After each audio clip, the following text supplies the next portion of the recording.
සභාව කල්තබන අවස්ථාවේ යෝජනාව ගරු අනුර දිසානායක මන්ත්‍රීතුමා.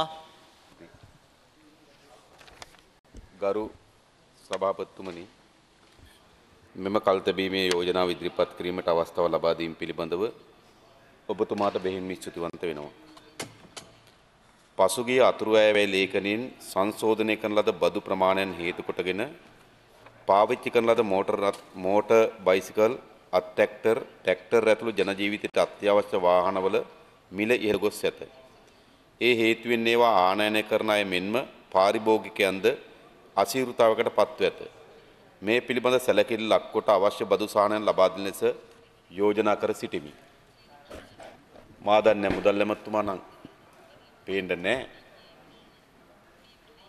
පිළිතුරු ලබා දෙන්නේ කවුද දන්නේ නැහැ. සභානායකතුමාගෙන් හරි ආණ්ඩු පක්ෂ ප්‍රධාන සංවිධායකතුමා හරි දැනගන්න කැමතියි. අජිත් පෙරේරා රයිට්. දැන් පසුගිය අතුරු අයවැය ලේඛනය සමහර බදු පැනවීම සහ සමහරු බදු ඉවත් කිරීම කිසිදු අධ්‍යයනයකින් තොරව සිදු කොට තිබෙනවා. ප්‍රායෝගිකවම බදු පැනවීම ඒ ශේස්ත්‍රවලට බලපාන්නේ කෙසේද කියලා විධිමත් සොයා බැලීමක් කිරීමට මුදල් අමාත්‍යාංශ අසමත් වී තිබෙනවා. ඒ නිසා බදු පනවා අවසන් වූාට පසුව විවිධ බදු සංශෝධනය කිරීමට පවා මුදල් අමාත්‍යාංශ සිදු වී තිබෙනවා. සැබවින්ම අතුරු අයවැය ලේඛනයෙන් කරපු දේ තමයි බදු අය කරන ලබන ශේෂ්ත්‍ර ටික එක පේලියකට ලිව්වා. බදු නිදහස් කළ යුතු ශේෂ්ත්‍ර ටික තව පේලියකට ලිව්වා. නිදහස් කරන්නේ වගේ ටික ටික නිදහස් කරා. ගහණේවට කිසිදු විද්‍යාත්මක සොයා බැලීමකින් තොරව එහෙන් මෙහෙන් තෝර ගැහුවා. ඒ නිසා අද විශේෂයෙන්ම අපේ රටේ මෝටර රථ වෙළඳපොළෙත් මෝටර් සයිකල් වෙළඳපොළෙත් ඒ වගේම කුසි උපකරණ සඳහා අවශ්‍ය වෙන කුසි කර්මාන්ත සඳහා අවශ්‍ය වෙන ट्रैक्टर ආදී වෙළඳපොළෙත් විශාල විකෘතියක් නිර්මාණය වෙලා තිබෙනවා මේ බදු පැනවීම හරහා. ඒ වගේම මේ නව බදු ප්‍රතිපත්තිය යම් ආණ්ඩුවක් යම් රටක නිෂ්පාදනයන්ට විශේෂ වාසියක් ගෙන දෙන තත්ත්වයකට නිර්මාණය කරලා තිබෙනවා. විශේෂයෙන්ම ඉන්දියාවෙන් ගෙනෙනු ලබන මෝටර රථවලට ඒ විශේෂ වාසිය මෙම බදු සහනෙන් ලැබෙනවා. අපි පහුගිය කාලේ දැක්කේ මෝටර රථ විතරයි. හැබැයි දැන් සොයා බලනකොට ඉන්දියානු මෝටර් සයිකල් වෙළඳපොළටත් අතිරේක අධික ලාභයක් ඇති කරගන්නත් ඉන්දියානු මෝටර් බයිසිකල් වෙළඳපොළ ලංකාවේ ආධිපත්‍ය අත්පත් කරගන්නත් මෙම බදු ප්‍රතිපත්ති ඉවහල් වෙලා තිබෙනවා. අපි කවුරුත් දන්නවා සාමාන්‍ය ගත්තොත් අපේ රටේ කාලාන්තරයක් තිස්සේ පාවිච්චි වුණේ ජපානයේ නිෂ්පාදනය කරන ලද මෝටර් සයිකල්. මම හිතන්නේ අපි කවුරුත් දන්නවා ඒ වගේ ආරක්ෂිත භාවයෙන් දියුණු මට්ටමේ තිබුණු මෝටර් සයිකලයක්. ඒ වගේ මේ වගේ කල්පැවැත්මේදීත් අනිකුත් මෝටර් සයිකල් හා සංසන්දනය කරලා බලනකොට උසස් සත්වයේ තිබුණා. ඒ අවුරුදු 30 40 අපේ රටේ සාමාන්‍ය ගම්වල අය ජපන් මෝටර් සයිකලේ පාවිච්චි කරලා තිබෙනවා. එතකොට නමුත් මේ බදු පැනවීම හරහා විශේෂ වරදානය වරප්‍රසාදයක් ලැබී තිබෙනවා ඉන්දියානු මෝටර් සයිකල් වෙළඳපොළ වෙත. ඒ හේතු කොටගෙන ඇති වී තිබෙන තත්ත්වය තමයි සාමාන්‍ය පාරිභෝගිකයන් මිල මට්ටම් වල විශාල අතිරේක වෙනසක් ඇති වෙනවා ජපන් මෝටර් සයිකල් සහ ඉන්දියානු මෝටර් සයිකල් අතර. සාමාන්‍ය පිළිගත හැකි පරතරයක් තිබුණා. නමුත් දැන් ඇති කර තිබෙන පරතරය කිසිසේත්ම පිළිගන්න පුළුවන් පරතරයක් නෙවෙයි. ඒ වගේම අපේ රටේ මෝටර් සයිකල් වෙළඳපොළ අපි දන්නවා කුරුණෑගල ආශ්‍රිතව තමයි ප්‍රධානම මෝටර් සයිකල් වෙළඳපොළ අපේ රටේ තිබුණේ. ඒ ආශ්‍රිත ව්‍යාපාරිකයන් ගණනාවක්, සේවකයන් ගණනාවක්, ඒ වගේම අමතර කොටස් විකිණීම සඳහා ගොඩනගා තිබෙන ආයතන ගණනාවක්, ඒ වගේම අලුත් වැඩියා කිරීමේ මධ්‍යස්ථාන ගණනාවක් ආදී රැකියාව වගේම ආර්ථිකයත් එක්ක විශාල සබඳතාවයක් තිබෙනවා. දැන් මේ මුළු වෙළඳපොළම ඉන්දියානු මෝටර් සයිකල් වෙළඳපොළ වෙත අත්පත් කර දීම සඳහා තමයි තමුන්නාන්සලා බදු පවර්ලා තිබෙන්නේ. ඇත්තෙන්ම මේක හොයාගෙන යනකොට ඉන්දියානු වෙළඳපොළට අපේ රටේ මෝටර් සයිකල් වෙළඳපොළ අත්පත් කර ගැනීම සඳහා යම් යටි ගනුදෙනු සිදු වුණාදැයි සැකයක් හිතන තරමට මේක ප්‍රබල වෙලා තිබෙනවා. මා උදාහරණයක් හැටියට ගරු සභාපතිතුමනි කියන්න. දැන් මේ ආණ්ඩුව මේ බදු පැනවීම ක්ෂේවීමේ පදනම් මත කියන නිර්ණායක ඉවත් කරා. මීට පෙර ජපන් මෝටර් සයිකලයක් අපි ගේනවා නම් එය අපිට ආනයනය කරන්න පුළුවන්කම ලැබුණේ අවුරුදු 3කට අඩුවෙන් පාවිච්චි කරලාද මෝටර් සයිකලයක් පමණයි ලංකාවට ගේන්න පුළුවන්. ඉන්දියාවේ ඔක්කොම එන්නේ බ්‍රෑන්ඩ් නිව් ඒවා පාවිච්චි නොකරලාද අලුත් මෝටර් සයිකල් තමයි ඉන්දියානුවෙන් එන්නේ. මොකද ඉන්දියාවේ සෙකන්ඩ් හෑන්ඩ් පාවිච්චි කරලාද මෝටර් සයිකලයක් විකුණන්නත් බෑ. ඉන්දියාවේ නෙවෙයි ලංකාවෙත් ඉන්දියානු මෝටර් සයිකලයක් අවුරුදු 2-3ක් පාවිච්චි කළා නැවත විකුණන්න පුළුවන් කමක් නැහැ. ඒ නිසා අපේ රටේ මෝටර් සයිකල් වෙළඳපොළ තිබුණේ විශාල වශයෙන් ගත්තොත් ජපානයේ පාවිච්චි කරලාද මෝටර් සයිකල් ගෙනීම මත. මේක තමයි අපේ රටේ මෝටර් සයිකල් වෙළඳපොළ තිබුණේ. අනුරාධපුර කුරුණෑගල වැනි ඈත ග්‍රාමීය ප්‍රදේශ අපි බැලුවොත් අපිට මතකයි MD90 තැපැල් 90 කියන මෝටර් සයිකලේ මිරිස් ගෝනි 3-4 පටවගෙන බැඳගෙන යනවා. කලාවැවේ රාජංගන වැවේ මාළු ගම්මාන වලට විකුණන මෝටර් සයිකල බවට පත් වී තිබුණේ තැපැල් 90 මෝටර් සයිකල්.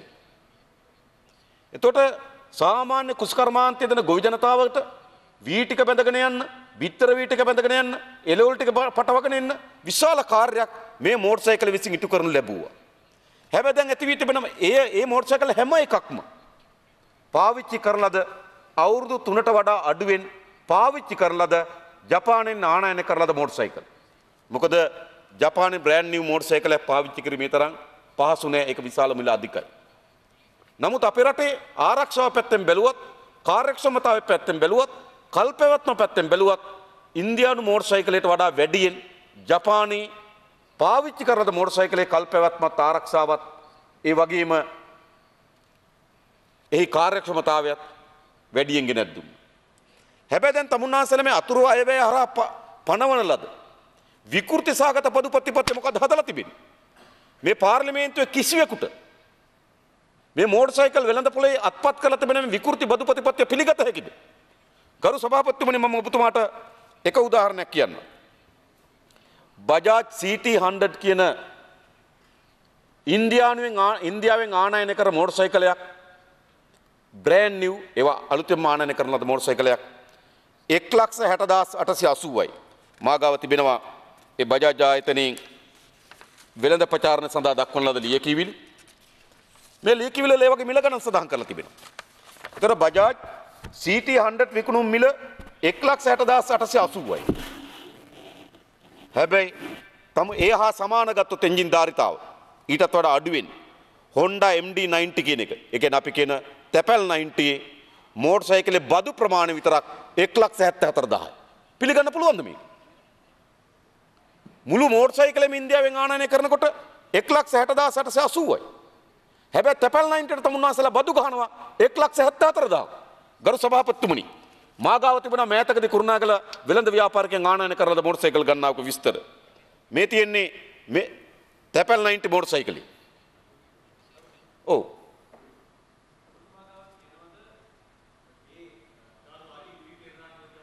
ඔව්.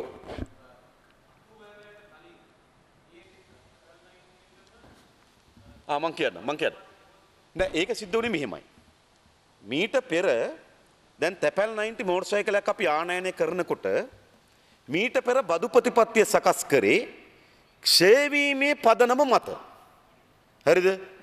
එතකොට තැපැල් 90 මෝටර් සයිකලයක් ජපානයේ අපිටම රුපියල් වලින් 2,50,000ක් වෙනවා නම් හැබැයි ඒක අපි මිලදී ගත්තේ මාගාව තිබෙන සමහර මෝටර් සයිකල් මිලදී අරන් එතකොට ඒ බ්‍රෑන්ඩ් නිව් වටිනාකම තමයි 2,50,000.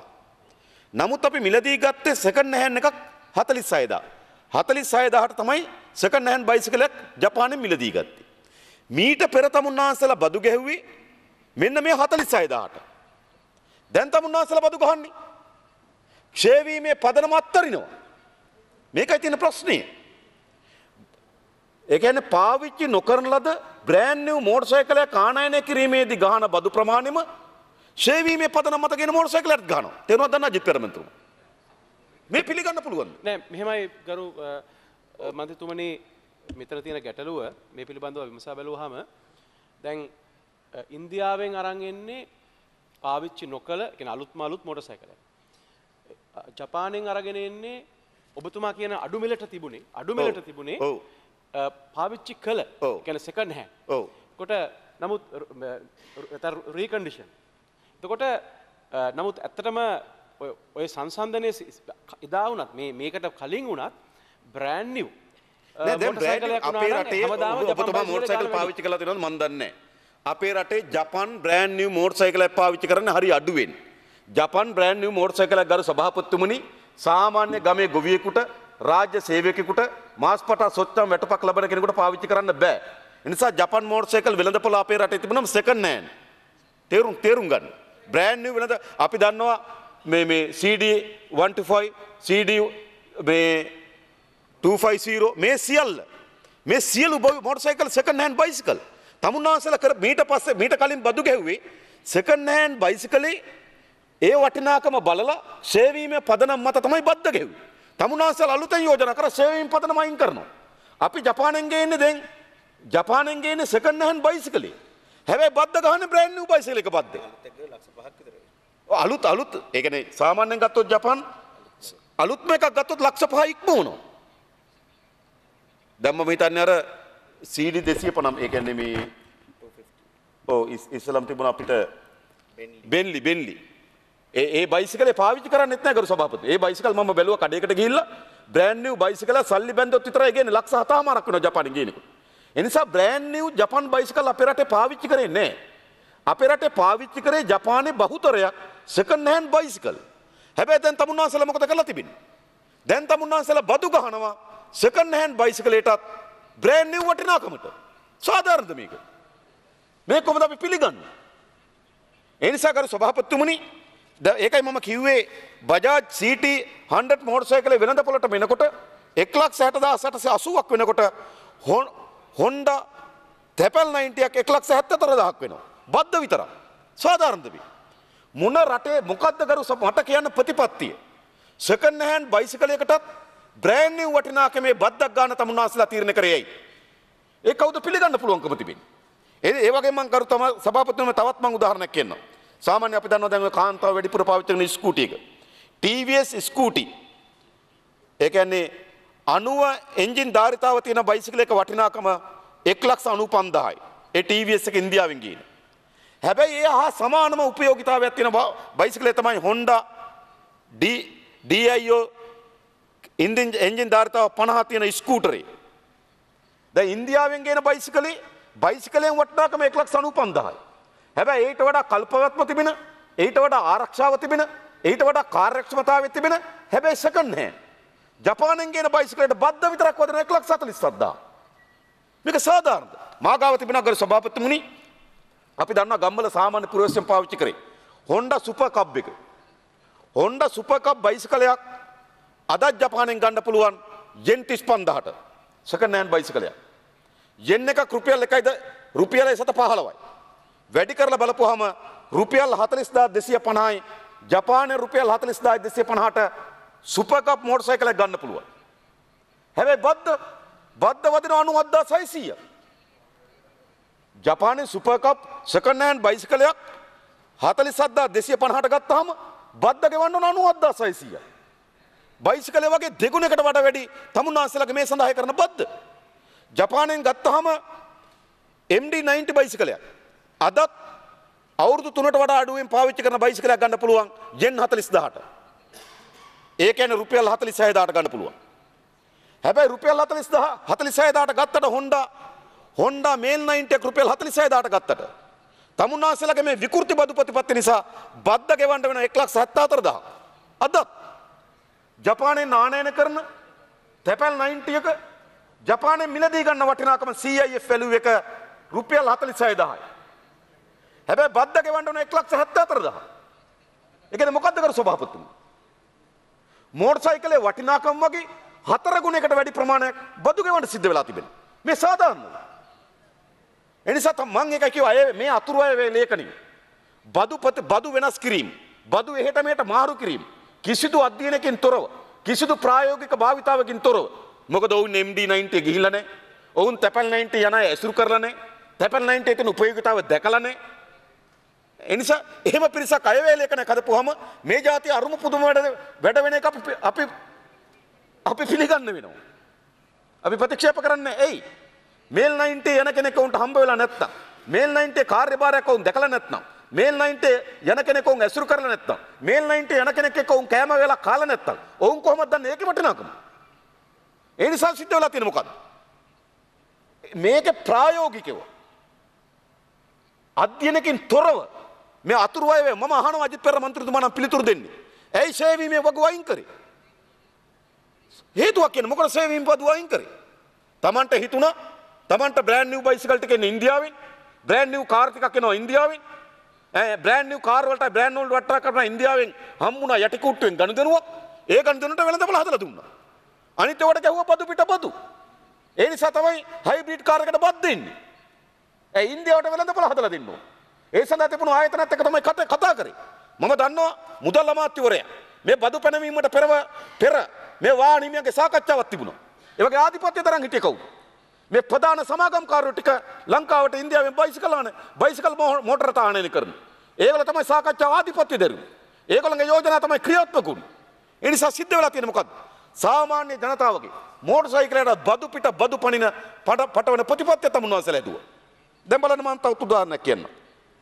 දැන් Honda Custom 50 කියලා ඔබතුමා දන්නේ නැති ගම්වල බණ්ඩාරගම පැත්තේ තේ දළු ටිකක් කඩාගෙන තේ දළු ගෝණි දෙකක් පිටිපස්සේ බැඳගෙන ගියපු Honda Custom 50 කියන බයිසිකලේ.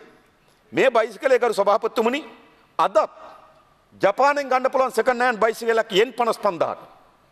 යෙන් 55000ට ගත්තාම රුපියල් 1.15ට යෙන් එක වටිනාකම් බලපුවාම රුපියල් 63250යි. 63250ට ගෙන බයිසිකලෙට තමුන්වහන්සේලා බදු කීයක් ගන්නවද? 97600ක් ගන්නවා. තමුන්වහන්සේලා දැන් මේ බයිසිකල් සාමාන්‍ය පුරවැසියා පාවිච්චි කරන සුපර් කබ් එකට මේල් 90ට බදු ගහලා ආර්ථිකය සංවර්ධනය කරන්න හිතන් ඉන්නේ. මොකද්ද මේ කරලා තියෙන්නේ? මාගාව තිබෙන මේ වගුව සියල්ල කරු සභාපතිතුමනි තවත් උදාහරණයක් කියන්න.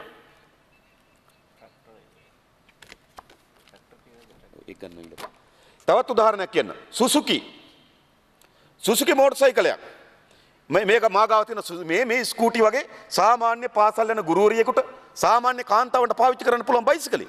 මේ බයිසිකලයක් අද ගන්න පුළුවන් ජපානයෙන් අවුරුදු 3කට වඩා අඩුවෙන් පාවිච්චි කරන ලද බයිසිකලයක් යෙන් 12000ට.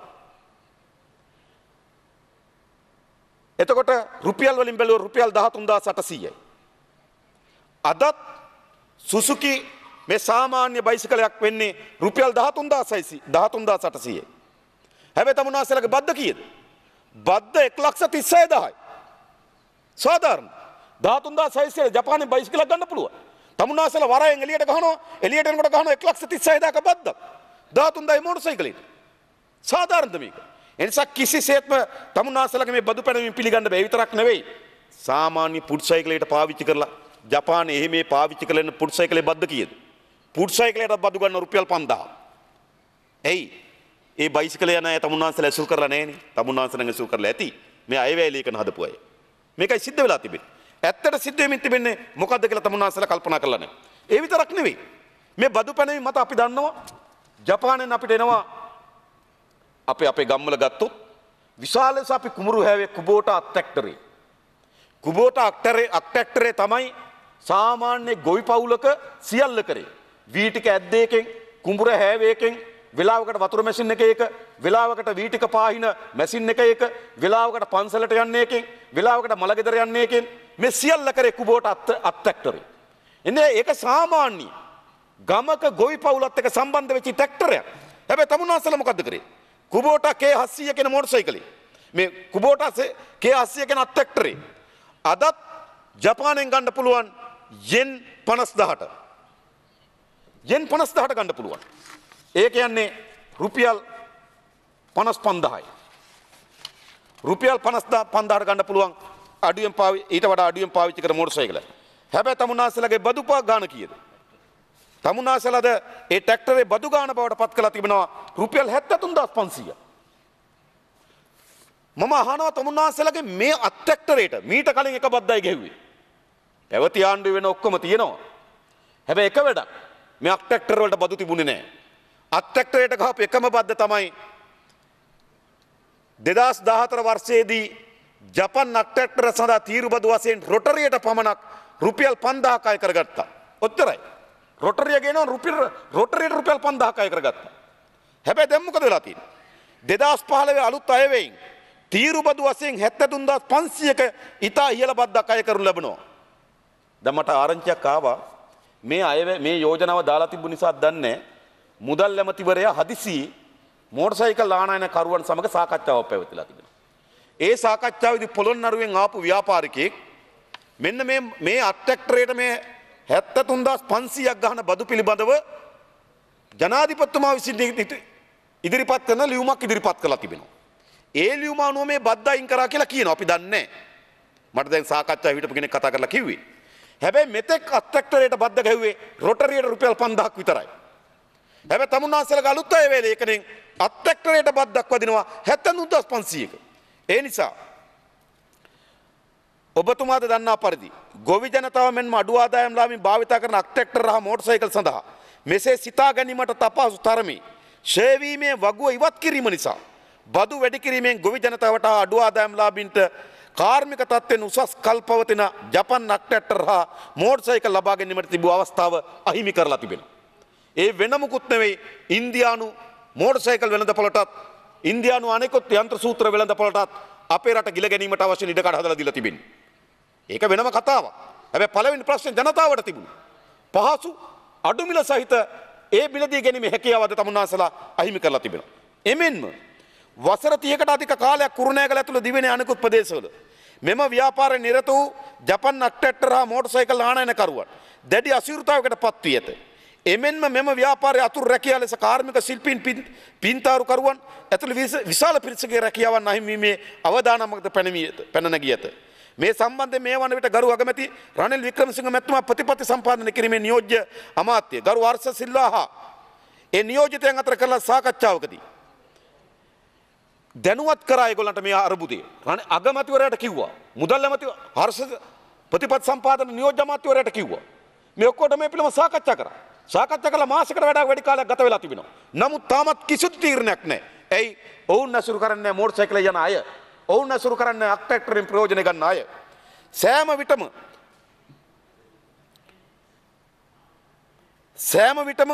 මෙම ප්‍රශ්නය වර්ධනය වෙනකොට වෙනද විදියටම සිදු වී තිබෙන තමයි කල් මරණ තත්ත්වයක් මතුවලා තිබෙනවා. ඒ නිසා ගරු සභාපතිතුමනි මම නිශ්චිත ලෙස දැනගන්න කැමති මෝටර් වලට මේ ෂේවීමේ පදනම මත බදු ප්‍රතිපත්ති ඉවත් කිරීම නිසා ඒ මත පැවරී තියෙන අසීමිත බදු ඉවත් කිරීම සඳහා තමුන්නාන්සලා තීරණයක් ගන්නවද? ඒ වගේම අපේ යෝජනාවක් තියෙනවා ගරු සභාපතිතුමනි. මේම කරන්න පුළුවන්. මෙම බදු ක්‍රමය සම්පූර්ණයෙන්ම ඉවත් කර මෙරට ආනයන කරන සෑම යතුරු පැදියකටම. එතකොට යතුරු පැදිය කොහෙන්ද ගේන්නේ කියන එක වටන අදාළ නැහැ. හැම යතුරු පැදියක්ම අපි ගමු එන්ජින් ධාරිතාව 50යි. ඒක ඉන්දියාවෙන්ද ජපානයෙන්ද කොහෙන්ද අදාළ නැහැ. එන්ජින් ධාරිතාව 50යි. ඒකට බද්ද මෙච්චරයි කියලා තීරණය කරන්න. දැන් මේගොල්ලෝ කියන්නේ ෂේවීමේ වගුව අයින් කරන්නේ ඔය ෂේවීමේ වගුවෙන් තමයි රින්ගන්නේ අණ්ඩ වැලියු කරලා රින්ගනවා කියලා කියනවා. ඕකට මේ කියන්න ලෑස්ති වෙලා ඇත්තේ. මම ඒකට යෝජනාවක් කරන්න. අණ්ඩ වැලියු කරන්න බෑනේ. එන්ජින් ධාරිතාව 50ක් තියෙන හැම මෝටර් සයිකලයකටම බද්ද මෙච්චරයි කියලා කියන්නේ. ඒක ජපානයෙන්ද ගේන්නේ? ඉන්දියාවෙන්ද ගේන්නේ? බ්‍රෑන්ඩ් නිව්ද? සෙකන්ඩ් හෑන්ඩ්ද? අදාළත්වයක් නැහැ.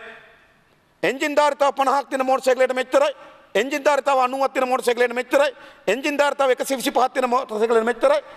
එන්ජින් ධාරිතාව 200 250 දක්වා තියෙන මෝටර් සයිකල් කාණ්ඩ කරලා කාණ්ඩ වලට බදු ගන්න. ඒතර කරන්න බෑනේ. ඔව් වටිනාකම අව වටිනාකමට ගේන්න බෑනේ. සැබෑ එතකොට ඒකේ එන්ජින් ධාරිතාව අනු මෝටර් සයිකලයට බදු ප්‍රමාණය ගන්න ඇත්තවම නව තිබුණා.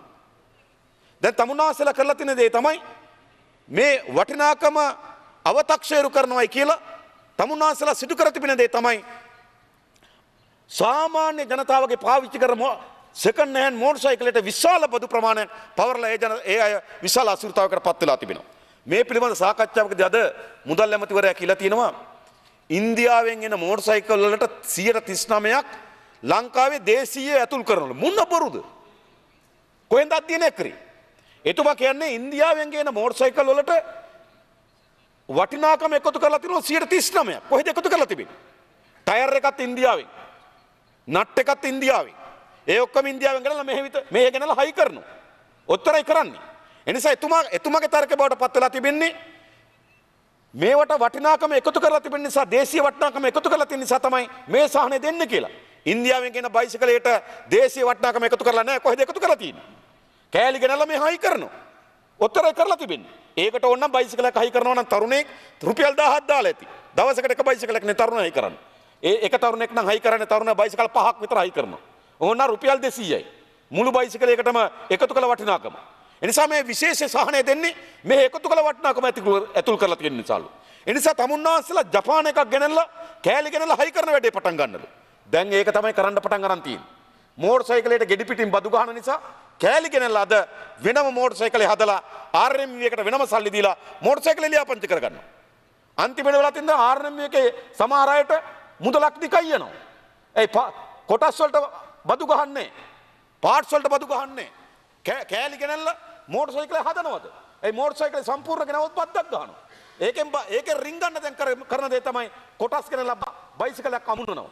අමුණලා ගරු මන්ත්‍රීතුමා මාවසන් කරනවා. මෝටර රථ දෙපාර්තමේන්තුවට ගාණක් දීලා ලියාපදිංචි කරගන්නවා.